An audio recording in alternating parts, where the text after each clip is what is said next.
നമ്മുടെ എയർപോർട്ടിൽ അവർ പല കാര്യങ്ങളും ചെയ്യുന്നത് നമ്മളെ ഇൻഫോം ചെയ്തിട്ടാണ് ചെയ്യുന്നത്. They have the capacity to hold all this future growth വരെ ഫാക്ടറി ചെയ്തിട്ടാണ് അനന്ത എന്ന് പറഞ്ഞൊരു പ്രോജക്റ്റ് അവർ ഇപ്പോൾ ലോഞ്ച് ചെയ്തിരിക്കുന്നത്. ദാറ്റ് ഈസ് ഇൻ്റർനാഷണൽ എയർപോർട്ടിൻ്റെ അകത്ത് you are going to the are spending amount almost about 7,000 to 10,000 crores of rupees. അത് ഫ്യൂച്ചറിസ്റ്റിക്കാണ്. അടുത്ത 5 years 3 years may be up to 2030 ആകുമ്പം that whole thing will come fully complete. അപ്പോൾ അത് slow ഫേസാണ്. ഇപ്പം air സൈഡിലുള്ള വർക്ക് നടന്നുകൊണ്ടിരിക്കുക T2-ൽ, ദാറ്റ് ഈസ് ഇൻ്റർനാഷണൽ എയർപോർട്ട്. T1-ൽ റോഡ് സൈഡിലോട്ടുള്ള ഇപ്പോൾ വികസനം നമ്മൾ പോകുമ്പോൾ കാണാറുണ്ട്.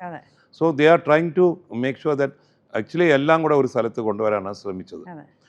I think it's better that we have 2 airports separately, because നാളെ ഗ്രോത്ത് വരുമ്പം ഒരു എയർപോർട്ട് സ്റ്റാൻഡ് ബൈ. കാരണം നാളെ കുറച്ച് കഴിയുമ്പം എയർപോർട്ട് എല്ലാം കൂടെ ഒരു സ്ഥലത്തായാൽ ഈ എയർപോർട്ട് ഇടിച്ച് കളഞ്ഞിട്ട് വേറെ എയർപോർട്ട് കിട്ടാം. ഇപ്പോൾ ഭൂമി ലഭ്യത കുറവാണ്. 628 ഏക്കറേ ഉള്ളൂ, അതല്ലേ? ബാക്കി എല്ലാവർക്കും 3000 ഏക്കറും 2000, 3000, 5000 ഏക്കറാണ് ബാക്കി സ്ഥലത്തൊക്കെ. നമുക്ക് ലിമിറ്റഡ് ആണ്.